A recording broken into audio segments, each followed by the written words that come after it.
Bonjour, donc voilà, aujourd'hui c'est une HVP un peu spéciale, ce n'est pas une HVP qui va parler de possession, d'exorcisme, mais d'un village qui a été martyr. C'est parti pour cette nouvelle HVP. Massacre d'Oradour sur Glane, village martyr. Massacre d'Oradour sur Glane et la destruction, le 10 juin 1944, de ce village français de la Haute-Vienne, situé à environ 20 km au nord-ouest de Limoges, et l'assassinat de ses habitants, 643 victimes, par un détachement du 1er bataillon du 4e régiment de Panzergrenadier der Führer, appartenant à la division blindée SS das Reich. Il s'agit du plus grand massacre de civils commis en France par les armées allemandes. Bonjour à tous, bienvenue pour une nouvelle HVP, histoire vraie, paranormale.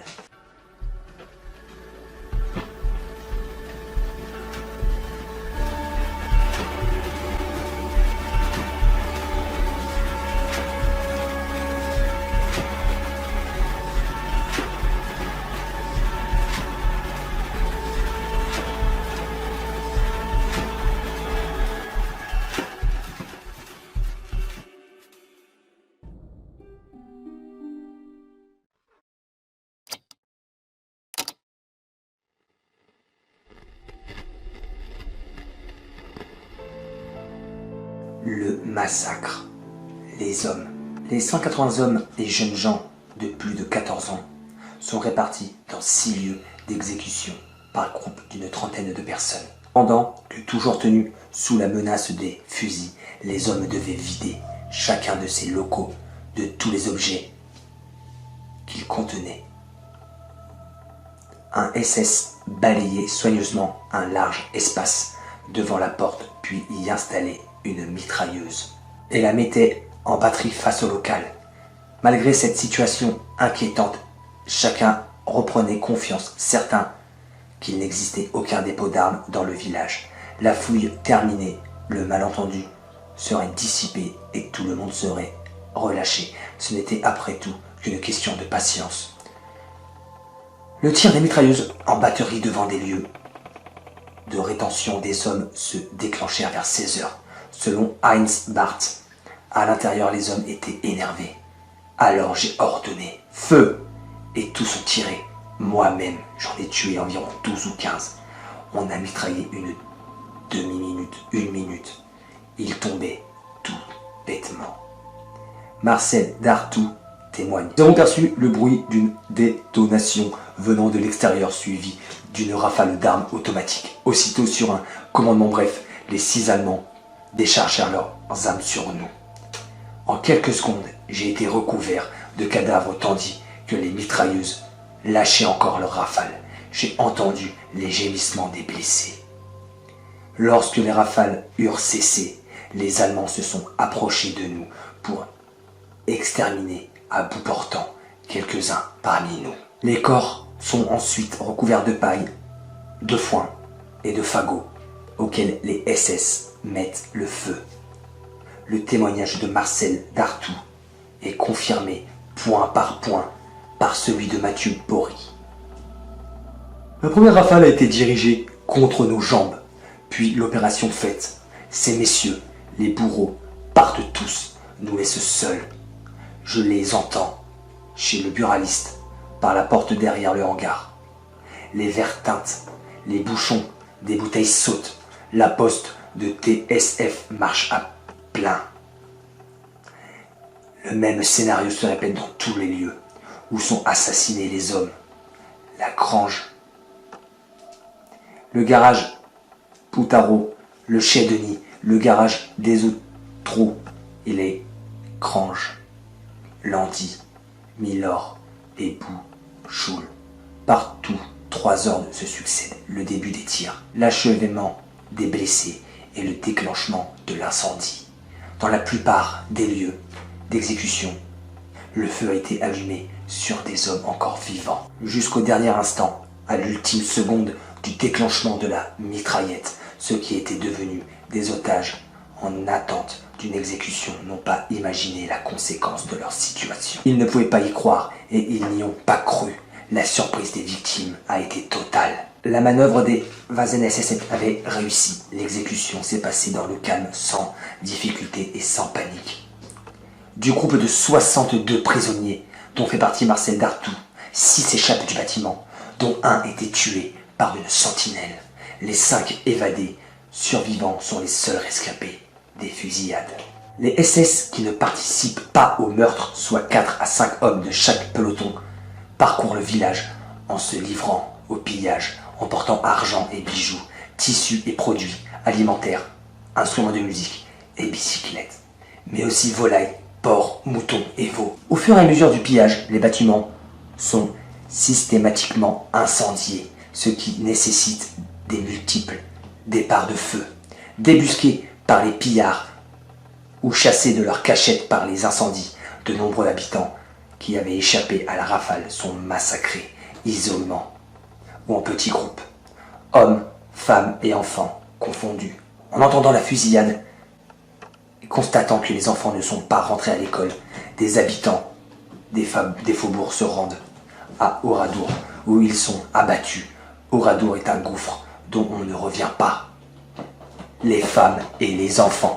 Parmi les 350 femmes et enfants enfermés dans l'église, seule Marguerite Roufanche, âgée de 47 ans, parvient à s'échapper. Son mari, son fils, ses 2 filles et son petit-fils, âgé de 7 mois, font partie des victimes. Son témoignage est unique, mais il est corroboré par les dépositions de plusieurs SS lors du procès de Bordeaux ou de sa préparation. La première personne à recueillir à l'hôpital le récit de la blessée est Pierre Poitevin, un membre éminent des mouvements unis de la résistance. Elle raconte ce qu'elle a vécu, calmement, posément, sans jamais varier ses déclarations. Si elle omet un détail et qu'on ne lui rappelle, elle répond simplement oui, j'oubliais de le dire. Le 13 juin 1944, le préfet de Limoges reçoit également son témoignage, dont il fait un résumé. Ce récit est repris dans une note du 10 juillet adressée à la commission d'armistice franco-allemande de Wiesbaden par le secrétaire d'État de la Défense. Marguerite Roufanche renouvelle son témoignage en novembre 1944. Entracés dans les lieux saints, nous attendîmes, de plus en plus inquiets, la fin des préparatifs auxquels nous assistons. Vers 16 heures, des soldats âgés d'une vingtaine d'années placèrent dans la nef, près du chœur, une sorte de caisse assez volumineuse, de laquelle dépassaient des cordons qui laissèrent traîner sur le sol. Ces cordons avaient été allumés. Le feu fut communiqué à l'engin dans lequel une forte explosion se produisit, et d'où une épaisse fumée noire et suffocante se dégagea. Les femmes et les enfants, à demi asphyxiés et hurlant d'épouvant, affluèrent vers les parties de l'église où l'air était encore respirable. C'est ainsi que la porte de la sacristie fut enfoncée sous la poussée irrésistible d'un groupe épouvanté. J'y pénétrai à la suite, et résigné, je m'assis sur une marche d'escalier. Ma fille m'y rejoint. Les Allemands s'étaient aperçus que cette pièce était envahie, abattirent sauvagement ceux qui venaient y chercher refuge. Ma fille fut tuée près de moi d'un coup de feu tiré de l'extérieur. La vie a l'idée de fermer les yeux et de stimuler la mort. Une fusillade éclata dans l'église, puis de la paille, des fagots, des chaises furent jetées pêle-mêle sur les corps qui gisaient sur les dalles. Ayant échappé à la tuerie et n'ayant reçu aucune blessure, je profitais d'un nuage de fumée pour me glisser derrière le maître-autel. Il existe dans cette partie de l'église 3 fenêtres.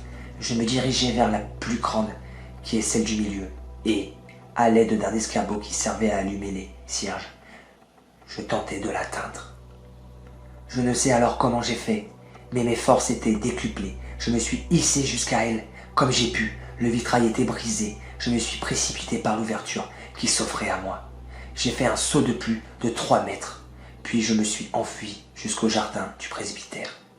Ayant levé les yeux, je me suis aperçu que j'avais été suivi dans mon escalade par une femme qui, du haut de la fenêtre, me tendait son bébé. Elle se laissa choir près de moi. Les Allemands, alertés par les cris de l'enfant, nous mitraillèrent. Ma compagne et le poupon furent tués. Je fus moi-même blessé en gagnant un jardin voisin. Selon les dépositions de plusieurs participants au massacre, la charge explosive qui doit faire s'effondrer l'église n'est pas suffisante pour atteindre son objectif. La destruction de la voûte de l'église échoua. La suite du massacre releva-t-elle d'un ordre ou d'une initiative d'un sous-officier SS? Vraisemblablement de la conjonction d'un ordre et d'initiatives individuelles. Les récits des exécuteurs décrivent quelque chose proche d'un délire du champ de bataille, lorsque des hommes libèrent toute leur violence avec l'autorisation de leur hiérarchie, mais il n'y a pas eu de bataille. Toujours selon les dépositions des assassins après l'explosion de la charge, des SS entrèrent à l'intérieur de l'église où ils ont tiré des rafales de mitraillettes, tandis qu'un autre SS ont lancé des grenades à main à l'intérieur du même édifice, sans aucun doute pour achever la population. Au moment où le feu a été mis à l'église, on entendait toujours des cris à l'intérieur, mais moins qu'au début, ce qui prouve que, lorsqu'on y a mis le feu, des personnes étaient encore vivantes ou agonisantes. L'arrêt des tueries et le départ des Allemands. Après 18 heures, un ingénieur des chemins de fer, Jean Pallier, arrive en camion en vue du village. Il raconte. Au sommet d'une côte, nous avons pu apercevoir le bourg qui n'était plus qu'un immense brasier. Il s'est arrêté avec ses compagnons de voyage à 300 mètres de l'entrée du village et autorisé à rester sur place après une fouille. Il est ensuite rejoint par les passagers du tramway de Limoges habitant Oradour. On s'y rend. En tentant de rejoindre le bourg à travers champs, J. Pallier constate que la localité est complètement cernée par un cordon de troupes en armes. Le groupe d'une quinzaine de personnes est arrêté vers 20 heures. Et après, plusieurs vérifications d'identité. Relâché avec ordre de s'éloigner du village. Un sous-officier parle correctement le français et déclare aux membres de la petite troupe. Vous pouvez dire que vous avez de la chance. Le massacre est terminé. Les SS quittent Oradour entre 21h et 22h30. Les SS passent la nuit dans la maison du Pic, dans lequel seront retrouvées plusieurs centaines de bouteilles de vin vieux et des champagnes récemment vidés. Selon un témoin qui voit passer les Allemands dans cette colonne allemande, j'ai remarqué plusieurs automobiles conduites intérieures. Parmi les camions militaires se trouvait l'auto appartenant à M. Dupic, marchand et négociant en tissu à Oradour. Il avait la camionnette du marchand de vin. Sur l'un des camions, un Allemand jouait de l'accordéon. Il était sujet sur le haut du véhicule qui était très chargé et il y avait des sacs, des ballots. Le 11 puis le 12, des groupes de SS reviennent à Oradour pour enterrer les cadavres et rendre leur identification impossible, reproduisant une pratique usuelle sur le front de l'Est. Dans sa déposition relative au 11 juin, le sergent Boss explique « J'ai personnellement déblayé l'église. Je portais des gants pour cette besogne.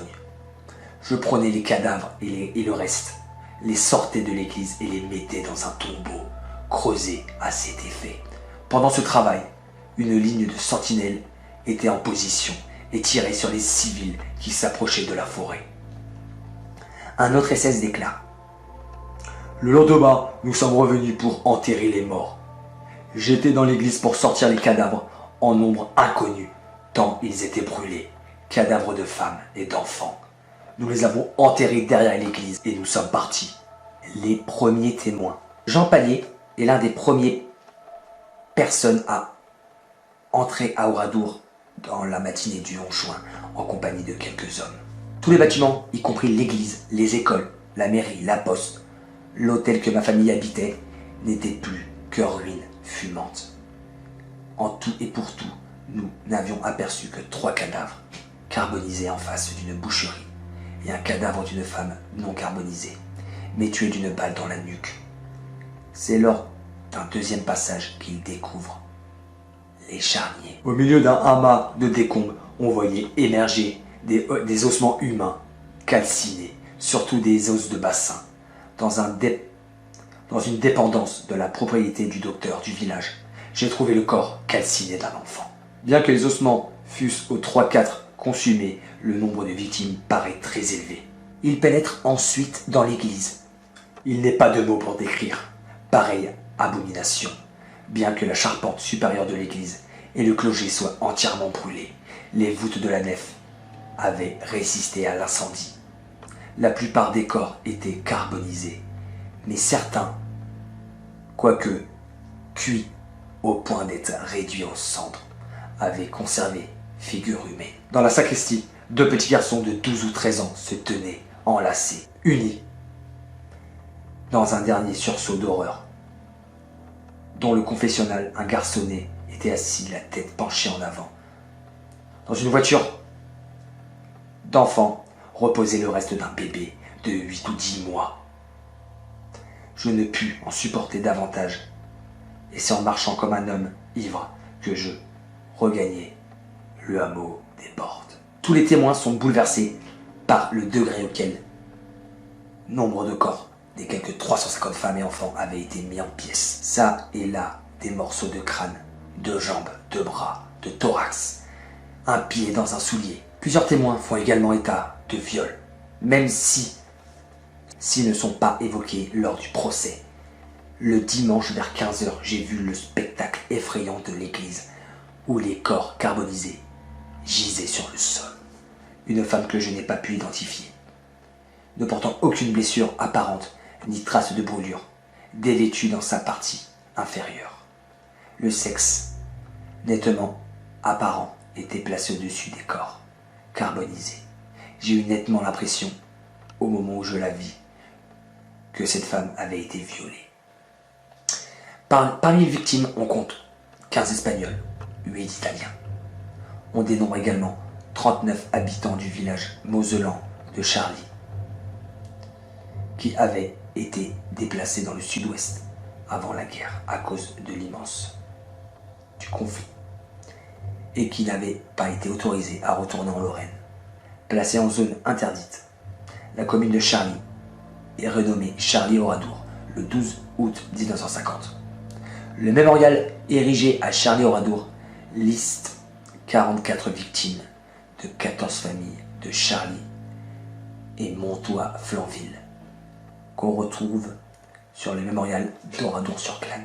La liste des victimes est fixée par plusieurs jugements du tribunal civil de Rocheroir, dont le dernier prononcé en janvier 1947 arrêtait le nombre des victimes à 642 décès, mais seuls 52 corps peuvent être identifiés et faire l'objet d'un acte de décès individuel. Parmi les morts, on dénombre 393 personnes domiciliées ou réfugiés à Oradour, 167 habitants des villages et hameaux de la commune, 93 résidents de Limoges, 25 personnes résidant dans la Haute-Vienne et 18 dans d'autres départements. Les victimes comprennent 40 Lorrains, 7 à 8 Alsaciens, 3 Polonais et une famille italienne de cultivateurs de 7 personnes. Les 635 victimes, dénombrées par Delage, se répartissent comme suite: 25 de moins de 5 ans, 145 entre 5 et 14 ans, 193 jeunes gens et hommes dont le curé septuagénaire du village et ses 2 vicaires lorrains, et 240 jeunes filles ou femmes de plus de 14 ans. Les survivants, une trentaine d'habitants survivent au massacre, dont une Parisienne, Mademoiselle Thélandier, présente depuis 10 jours dans le village et qui est laissée libre après contrôle d'identité et interrogatoire. Martial Beaubreuil et son frère qui quittent leur cachette dans l'épicerie Mercier après le déclenchement de l'incendie de celle-ci en traversant le plancher en flammes. Armand Sénon, un adolescent immobilisé avec une jambe dans le plâtre qui s'enfuit au dernier moment de sa maison en flammes. Les enfants Pinède, qui, découverts sous un escalier, sont chassés vers les champs et échappent au massacre. Roger Godefrin, originaire de Charlie et âgé de 8 ans, qui s'enfuit de l'école dès qu'il aperçoit les Allemands.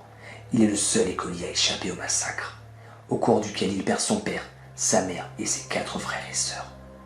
Paul Doutre, réfractaire au STO, qui quitte le sous-sol de l'atelier de ses parents où il est caché, fait le mort dans son jardin, se cache jusqu'à la nuit dans un caveau en construction du cimetière d'Oradour-sur-Glane, non loin de l'église qui achève de se consumer. Robert Ebras, 18 ans, qui reste caché sous les cadavres de ses camarades dans une grange, après avoir été gravement mitraillé. Dans la nuit du 10 au 11 juin, certains survivants quittent le village, mais d'autres y passent toute la nuit. Marguerite Fanche se dissimule dans un jardin, armant ses noms dans un buisson. Au total, 45 personnes, dont 12 passagers du tramway de Limoges, arrivent après l'arrêt du massacre, parmi lesquels Camille Sénon et Chapeau SS dans diverses circonstances. Le dernier survivant de ce massacre, Robert Ebras, meurt le 11 février 2023 à l'âge de 97 ans. Voilà comment s'achève cette HVP. Ce fut une histoire que je voulais vous raconter, Oradour-sur-Glane, où il y a eu beaucoup de morts. Le village martyr. Je vous remercie d'avoir suivi cette HVP. N'hésitez pas à me suivre sur les réseaux sociaux, à liker cette vidéo, à vous abonner. Ça fait plaisir et c'est gratuit. Et on se retrouve très prochainement pour une nouvelle HVP, vendredi prochain à 18h30. Si vous avez vu cette HVP en entier, marquez en commentaire massacre. Parce que pour moi, oui, c'est bel et bien été un massacre. Et je vous dis à vendredi 18h30. Tchuss!